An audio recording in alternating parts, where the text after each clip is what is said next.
माता सीता का हरण हो चुका था। श्री राम जी का हृदय दर्द से भर चुका था और जंगल का हर पेड़, हर पत्ता मानो इस दुख में रो रहा हो। लेकिन यही वह समय था जब श्री राम जी की मुलाकात होने वाली थी। एक ऐसा भक्त जो आने वाले समय में पूरी लंका हिला देगा। आज की कहानी में आप जानेंगे जटायु का अंतिम संस्कार, कबंध राक्षस का रहस्य, शबरी की शक्ति और पहली बार श्री राम जी से हनुमान जी की मुलाकात। घायल जटायु धरती पर पड़े थे, उनकी सांसें टूट रही थी। राम जी उनके पास बैठ गए। उन्होंने जटायु के सिर को अपनी गोद में रख लिया।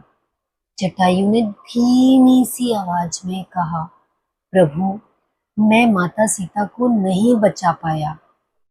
राम जी की आंखें भर आई और उन्होंने जटायु से कहा, नहीं जटायु, आज तुमने एक पिता से भी बड़ा धर्म निभाया है। इतना सुनते ही जटायु मुस्कुराए। पूरा जंगल शांत हो गया।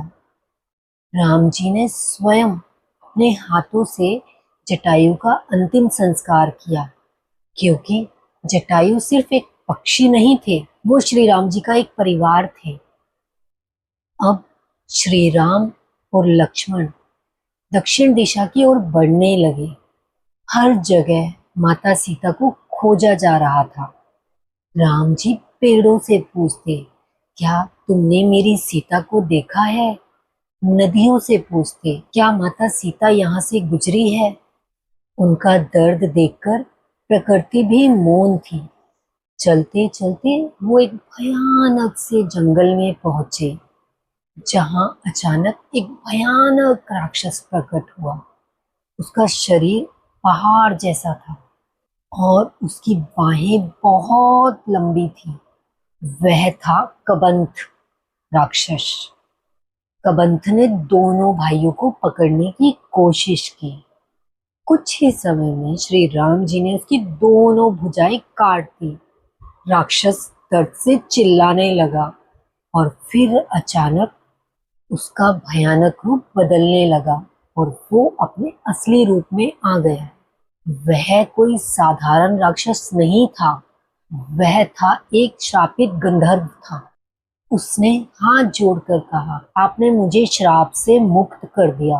फिर उसने श्री राम जी को एक महत्वपूर्ण बात बताई कि आप माता सीता को खोजना चाहते हो तो आप ऋष्यमुख पर्वत पर जाइए। वहां आपकी मुलाकात सुग्रीव और हनुमान जी से होगी। यह कहकर वह एक दिव्य रूप में आकाश की ओर चला गया। आगे बढ़ते हुए श्री राम और लक्ष्मण एक छोटे से आश्रम में पहुंचे। वहां रहती थी भक्त शबरी। जैसे ही उसने श्री राम जी को देखा तो उसकी आंखों से आंसू बहने लगे। वह बार बार श्री राम जी के चरणों में गिरने लगी। उसने प्रेम से बेर लाकर श्री राम जी को खिलाए, लेकिन हर बेर वो पहले खुद चखती ताकि वो श्री राम जी को सिर्फ मीठे बेर दे सके। लक्ष्मण यह देखकर चौंक गए, लेकिन श्री राम जी मुस्कुराए, क्योंकि प्रभु राम जी को भोजन नहीं, भक्ति चाहिए। शबरी बोली, प्रभु, मेरा जीवन सफल हो गया। और उसी क्षण उसने ध्यान लगाकर अपने प्राण त्याग दिए। अब प्रभु राम और लक्ष्मण दोनों ऋष्यमुख पर्वत की ओर बढ़ने लगे। उधर सुग्रीव दूर से दोनों भाइयों को देख रहा था। वह डर गया। उसे लगा शायद बाली ने किसी को उसे मारने के लिए भेजा है। सुग्रीव तुरंत अपने सबसे बुद्धिमान मंत्री के पास गया।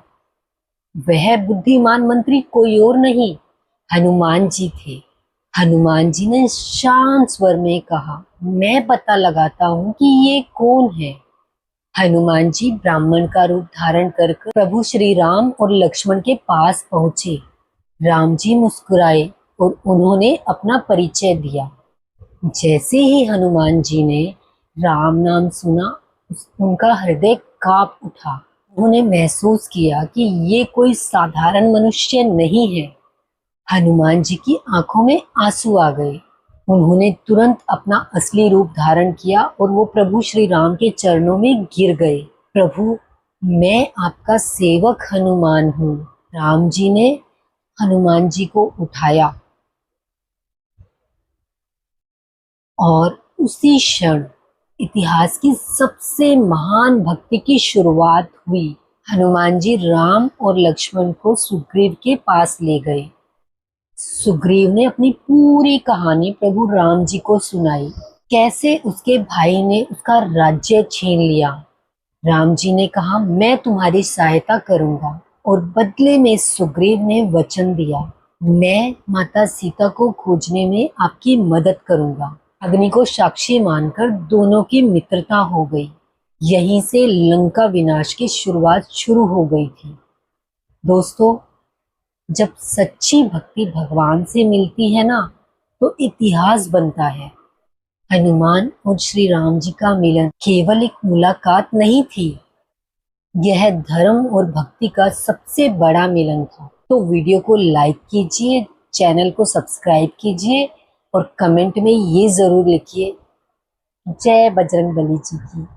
अगली वीडियो में हम जानेंगे बाली और सुग्रीव का युद्ध, कैसे प्रभु श्री राम जी ने बाली का अंत किया।